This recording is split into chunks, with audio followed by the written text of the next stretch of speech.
Good morning. I'm Daybreak anchor Kara Sewell, and we are cutting into programming to talk about Governor Greg Abbott, who is about to give an update on the winter storm that we have been following all week long. He, along with other state leaders, are going to let us know what's happening, what they're doing to prepare. And this is a very important conversation as we get ready for the storm to come into our state tomorrow. Let's listen in. We're also providing types of precipitation that could be hazardous to people on the roadway, could be challenging for power lines that may go from a power pole to your home, things like that. We want to cover all those topics and let Texans know what's going on. However, because of the severity of this storm, right now I am making a disaster declaration covering 134 counties across the state of Texas to make sure that every possible resource can be made available to them so they can respond quicker, faster, and better.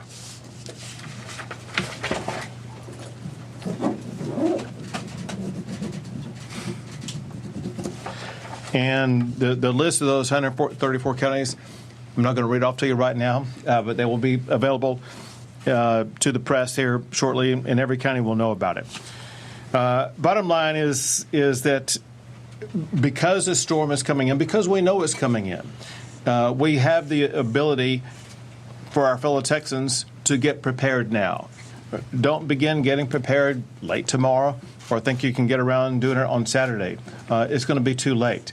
You need to be prepared to make sure that your home, your office, your children, your pets, all that kind of stuff, you have answers and solutions to be able to address all those kinds of things. You're going to need to be able to make sure that you're what you may be planning to do this weekend.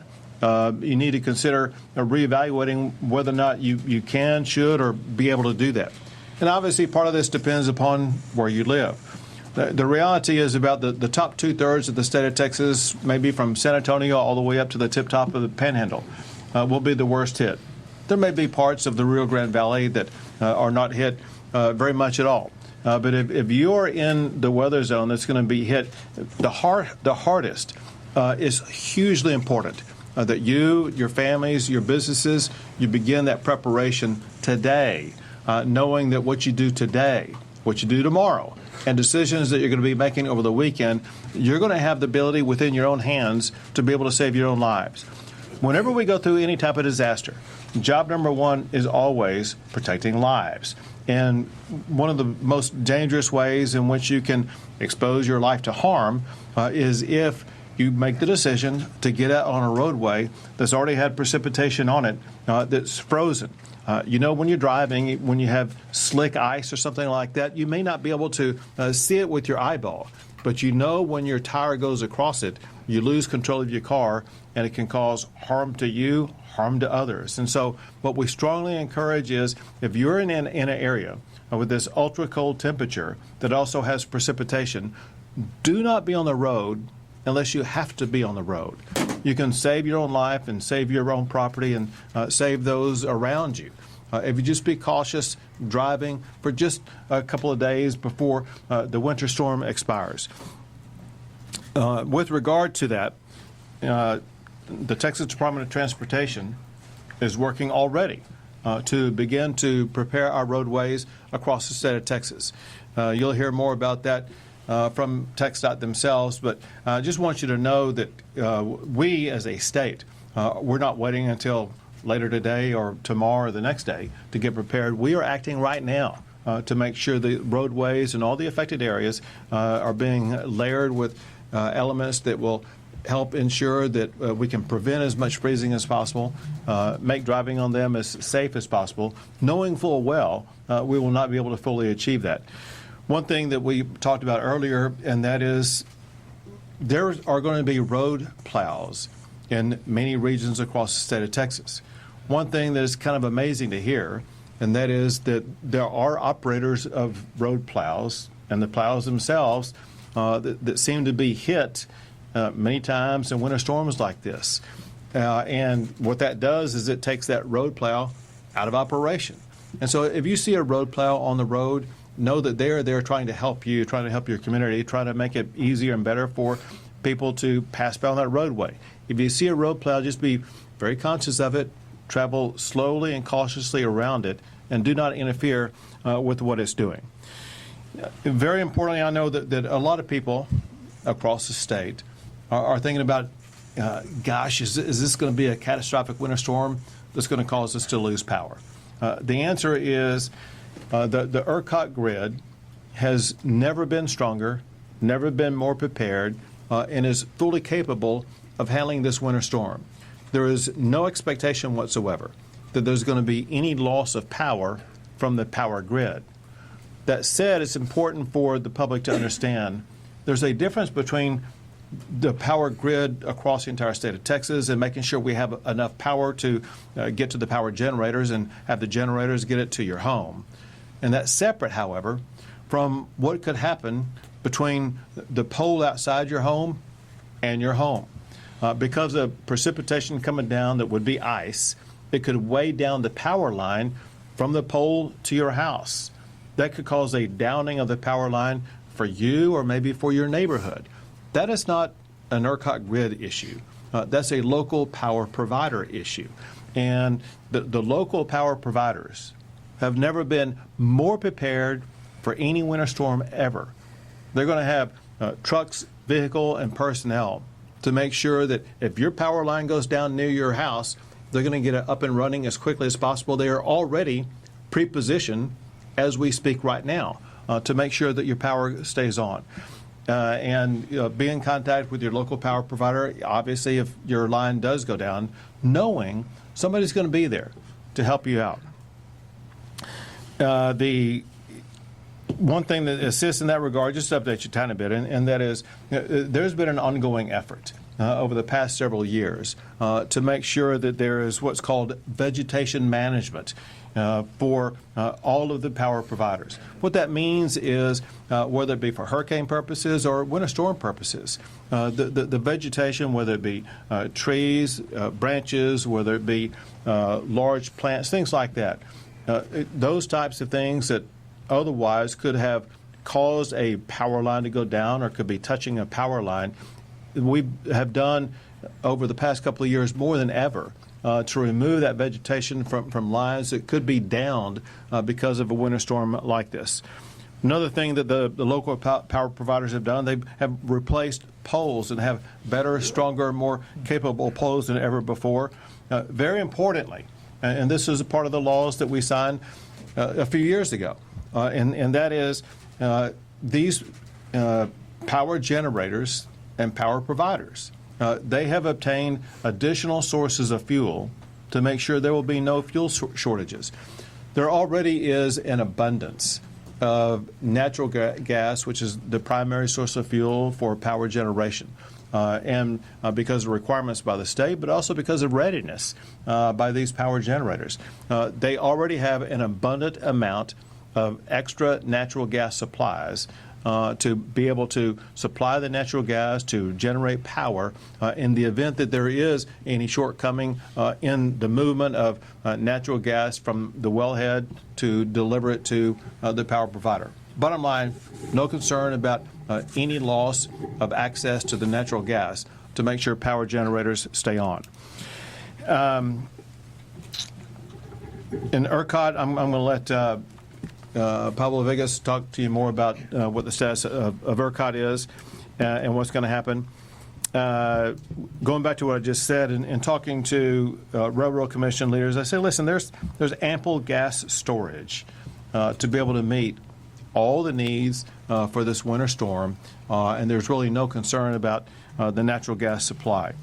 The Texas Department of Public Safety already has extra crews to respond across the entire state, and they will be expanding those crews. They'll be doing several things. One, unfortunately, there will be some people on the roadway that wind up sliding off into a ditch or getting involved in accidents, things like that. DPS will have added personnel to make sure they're going to be able to respond more quickly to those types of accidents, rescue and help those who have been involved in those accidents. But also sometimes in winter storms like this, there may be people out walking or in some other capacity where they get stranded.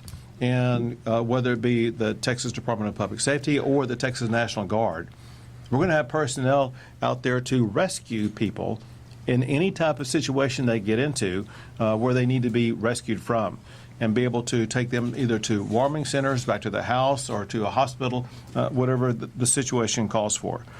And in that regard, also, the National Guard is deployed in key areas across the state, especially focused on both stranded motorists, but also on delivering water and food to those who need it. When we see what may arise here in the coming days, it may be difficult for some people to access needed water and food. For situations like that, the National Guard will be assisting. And as Chief Kidd will talk more about, listen, we're going to have warming centers across the entire state of Texas that can help with regard to water, food, resources, even the ability to stay in a warming center for a day or two as we make our way through this storm. We have an outstanding team that is already prepared, already responding to make sure that even though we're going to go through a harsh winter storm, we're going to make it through this process. And the goal is to make it through with no life lost. Next, I want to pass it off to Mark Williams of the Texas Department of Transportation. Thank you, Governor, and thank you for your important safety messages for roadway driving. This is a familiar but a critical time for the Texas Department of Transportation, along with Texans around the state. Over the past couple of days, TxDOT has been preparing and maintaining a state of readiness for the response to this incoming winter weather. We've been treating roads and preparing our personnel and equipment for the days ahead. We expect to have at peak operations over the next couple of days about 5,000 personnel out working the state, along with hundreds of vehicles and equipment.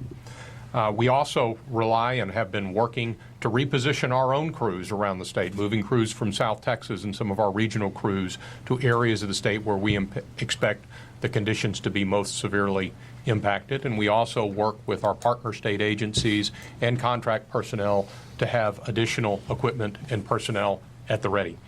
Very importantly, to underscore some of the points that Governor, you made with respect to the message for Texans. First of all, roads will be dangerous, so staying off the roads is always the safest option. Importantly as well, any amount of ice is a dangerous amount of ice. Any amount of frozen precipitation on our roads is a dangerous amount of frozen precipitation, even with our efforts to pre-treat roads and be prepared to help respond in those instances.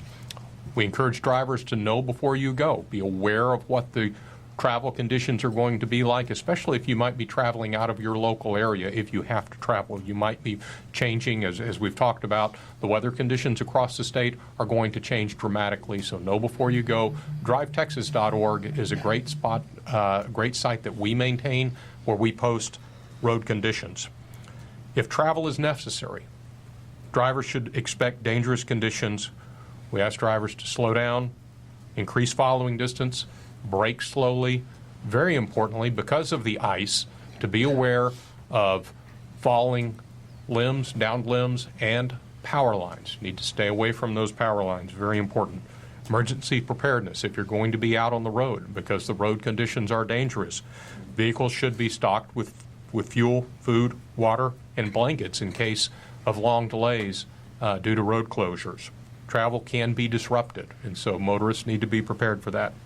And very importantly, again, to underscore a point that Governor Abbott made, is to be aware of our crews that are going to be out on the road, along with crews with our partner agencies and local city and county road departments as well. They're going to all be out responding and trying to do our best to keep these roads safe. We like to get a message out called "Don't crowd the plow." Give our crews and the other crews as much distance as possible to help them be safe and help them keep you safe. Thank you, Governor. Thank you very much. Now the Chair of the Public Utilities Commission, Thomas Gleason. Thank you, Governor Abbott. As the governor said, we anticipate that the grid is positioned to perform extremely well during these winter weather conditions because of the historic investments made, in large part because of legislation passed by the Texas legislature since 2021 and bills signed into law by Governor Abbott. Historic investment has been made by both generating facility owners and transmission distribution facility owners. The grid will perform well during this event.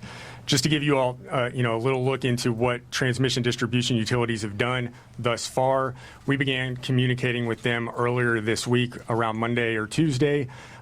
They've already started to open their local emergency operations centers, so folks can go there if they need to. They've also brought on additional customer care representatives, so if you do experience a localized outage, as Governor Abbott said, you can contact them there. The other things that they've done that are extremely important, if you remember a few years ago, there were issues with outage trackers for all the local utilities. They have updated all those outage trackers, and the PUC has confirmed that all of them are up and running as we speak. And finally, when you think about the big impact of this storm, you're looking at ice and wind. And so that impacts lines and trees.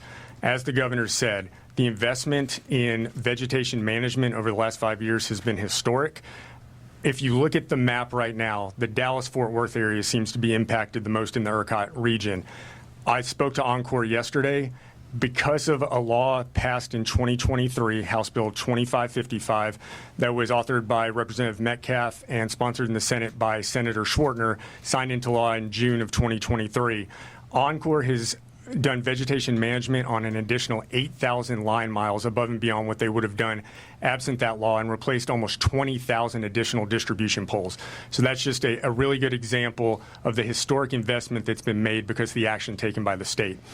From the generation facility owners, they've done what you would expect them to do. The major thing that they've done is ensure that they have adequate fuel supply. As the governor said, we have a historic amount of gas in our system. There will be adequate gas supply to fuel all of our gas units. We have no concern about gas availability during this event. Additionally, they've put crews throughout the state to ensure if there is any type of freezing that it can be addressed very quickly and responded to. I have no concerns at this point about any issues with our generation fleet. As the governor said, if there are outages, they will be localized. If you need to contact your local utility because you have a localized outage, or if you encounter a down power line, which we would advise never to touch, please go to the PUC Storm Resource page. That can be found at puc.texas.gov/storm. That's puc.texas.gov/storm. There you can find all of your local utility contacts as well as an abundance of additional information to help you weather this storm. Thank you, Governor. Thank you. Now the head of ERCOT, Pablo Vegas. Thank you, Governor. So we've been preparing for this storm over the last couple of days as well. Starting a couple days ago, we published an operating condition notice that essentially put the power generators and the transmission operators on notice that outages need to be brought in so that we could have all of the capacity available over this weekend, and all of the transmission facilities would be ready to serve power over the weekend. At this time, we are not anticipating any reliability concerns on the statewide electric grid as a result of this weather event. I'd like to highlight a few of the key improvements that have been made over the last few years since Winter Storm Uri that have been incredibly impactful in helping the state weather through events like these when we've had these over the last few years. We have been doing weatherization program inspections over the last few years, more than 4,000 inspections of power generating facilities and transmission facilities. We actually get people out on the ground at those sites and take a look at the weatherization to make sure that they can withstand extreme cold weather that comes with a weekend like what we're going to see. We actually just put in place this last December a new system called real-time co-optimization plus batteries. This helps us optimize the resources on the grid in real time, moving them between reserves and active energy resources more efficiently and better leveraging the capacity and visibility of how batteries can perform to help support the grid. We also have increased reserve margins that we hold during events like this so that we can call on those backup supplies should we need them.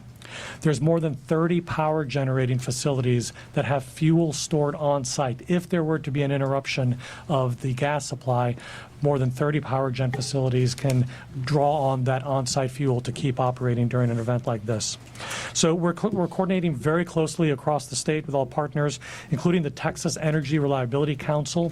That brings together the gas industry, the electric industry, the Texas Division of Emergency Management, the Public Utility Commission, and we coordinate days in advance of an event like this, making sure that the key supply chains, the access, the critical facilities are known, and we know if there's going to be any risks or issues on the grid and are ready to deal with those before they become a problem. And I also want to emphasize something that the governor and Thomas both said, which is if there are outages, they're likely to be local because of the ice that is going to be coming in through this event. If you see power lines, stay away from them. If you have outages in your home or your business, reach out to your local utility. They're going to be the best position to be able to manage the repairs and restore restore power quickly. And we will also be publishing information on our website as well. If you go to ERCOT.com, you can get access to dashboards that will show you what is powering the grid and what the conditions are. And then ERCOT.com/Texans, TXANS, will also provide any emergency information about conditions on the grid.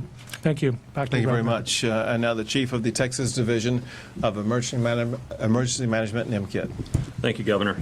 Over the last several days, at the governor's direction, 15 key state agencies have amassed more than 3,700 employees to focus on this event. They're operating over 2,100 pieces of equipment. And as you heard, more personnel and more equipment will be added as the situation rises. We will maintain 24-hour operations, working around the clock to make sure our local partners and Texans have what they need. This is where I need your help in the working media to help us remind people to protect people, pets, pipes, and plants.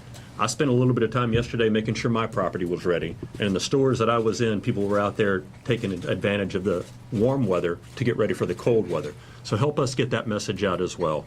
We want to look, if you have to look for a way to stay warm, if you don't have heat at your house, our local partners have already assigned more than 280 warming shelters across the state. We'll have that list on our website. We ask you to share that as well. Those will open and close, dictated by the locals as needs come. Our state agencies have already prepackaged food, water, cots, and blankets on our military vehicles and with DPS to be able to support stranded motorists and to help support any of these warming centers. And this is really important. People are going to try to use space heaters to stay warm. And I promise you, somebody across Texas is going to put something flammable right up next to their space heater, and it's going to cause a fire. Help us get the message out about space heater safety. And the next is carbon monoxide poisoning. People will start generators. They will try to run their gas-operated appliances to keep warm. We need your help getting that message out to them. You can help us save lives by being aware of carbon monoxide poisoning and not putting things too close to your space heaters. We want all of our families to have a plan, to have a kit, and be ready to go. Governor, your 134 disaster counties in the disaster declaration, we're ready to support them. We will have damage assessment teams ready to go. And listen, we know people are going to get out and try to drive on these roads once they get icy. We all know that.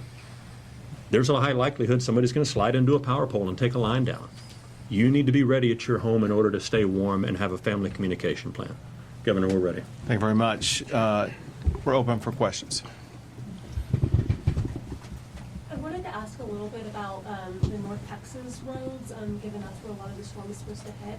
Can y'all tell me a little bit about what has done to repair, like the highways, like the public highways, as well as the toll roads up in the DFW area, and kind of any kind of collaboration there to make sure these highways are clear? Absolutely. So thank you for that question. The DFW area has been a very significant area of focus for not only the Texas Department of Transportation, but also all of the local agencies and some of the toll road operators that also maintain roadways. So very importantly, we coordinate within those agencies and collaborate on the process for treating those roads. We have been out pre-treating those roadways. We use a brine solution, which is a mix of salt and water that we put down in advance, and it can stay on the roads. And then when the ice begins to form or to fall or snow, it helps to speed up that melting process. It does not, very importantly, keep all of the ice off the roads. It is something that helps to. It's a preventative measure, but not a prohibitive measure. For a lot of the roads in the DFW area, especially some of the toll roads or some of the contraflow lanes, one of the things that we often do and anticipate doing is we will shut those down during these events because, quite frankly, without as many people being on the roads, those aren't as needed. In addition, thanks to some of the legislation that was passed, we've also implemented variable message and variable speed limits on many of those roads. And so we encourage motorists where we do have variable speed limits to pay attention to those speed limits and to adjust their speeds accordingly. There are thousands of Texans who are unhoused. Is there any plan to send state resources into cities to get those people into the warmth this weekend? Right. So we're working very closely with all of our local government partners. That's why they've opened more than 280 warming centers across the state. Again, more will come up if they're needed to be up. If they ask for our help, we'll find resources to help them. So far, they have not asked. Governor, there's certainly a lot of people that still have PTSD from 5 years ago. What can you assure them that we've learned so much in the last 5 years? Public Vegas did a great job of articulating many of the changes that have taken place. The power grid system we have today is completely different than the power grid system we had back then. One thing he didn't mention that I'll add, and that is just the amount of power added to the power grid is more than 40,000 megawatts more. And so we have abundant power. The reliability of it has never been better. And the array of additional resources, easy example, and that is when Winter Storm Uri hit, there was reliance on one source of power. And when that one source of power became unavailable, that was a problem. We passed laws making sure that they have two sources of power. In case your first source of power is unavailable, you're going to have backup power. There's a long list of things that have changed. I'll add this, and that is, listen, this is a severe winter storm that will impact most of the state of Texas. The severity of it is not quite as great, and the size of it is not quite as great as Winter Storm Uri. That said, people would be making a mistake if they don't take it serious. But also, we cannot overemphasize this, and that is because of either ice weighing down the power line that goes from the pole to your house, because there is a possibility of trees falling. You know, when ice gathers on trees, it weighs down those trees, and it could cause a tree to crash down on a power line. We should anticipate some local isolated power outages because of damage to trees, damage to power lines. That's not a grid situation. We feel very confident that for the entire grid, there's going to be abundant power available throughout this entire winter storm. Since we're expecting several different kinds of precipitation across the state, does that present a challenge in terms of figuring out where to deploy resources? What it does, it informs us about using different strategies in different locations. As you point out, there's going to be snow in some regions, there's going to be sleet in a lot of regions, and then there's going to be some regions that are very cold but don't get precipitation. And so we have the flexibility to respond to each type of situation to make sure that the local either residents or officials in those areas are going to have exactly what they need. Time for two more questions, folks. Mr. Vegas, I know that ERCOT models and previous MORE reports show that under Uri-like conditions, demand could surpass about 96,000 megawatts. I know that that's a pretty low chance in general. Can you talk about, kind of just what we're seeing and how much demand you're kind of expecting, how likely that is with this weekend storm? It's not very likely with this weekend storm. As the governor pointed out, this is a different type of a weather event than Winter Storm Uri. The state was experiencing extreme cold weather leading into the storm coming through and had a long, long duration of cold weather following that. This storm is going to be more transient and is not going to be as long duration. We're forecasting highs in terms of peak demand in the low 80,000 range for the electric grid. We have well over 90,000 megawatts of capacity expected to be able to serve that demand throughout the weekend. So we're not anticipating any shortfalls in power, and it's a very different type of storm than what we experienced 5 years ago when Uri came through. Go for it. Yeah, I had another DFW specific question following up on energy. You mentioned earlier that DFW seems to be the most affected in the ERCOT region. Can you elaborate a little bit on what you meant by that specifically and any preparations that are being made in the DFW area specifically? Sure. So ice accumulation on lines and trees is going to be the most impactful to the grid. And based on the weather forecast we've seen, the Metroplex is where that's going to really be centered. So Oncor, which is a local utility up there, serves a lot of North Texas, has done a fabulous job, not only doing kind of the baseline work, but like I said, 8,000 additional miles of vegetation management is really going to mitigate the impact of that ice on trees and how it could impair the reliability of the system. So they've made the investments to ensure that the grid is resilient and reliable, as have all of the other local utilities around the state. Thank you all very much. Thanks.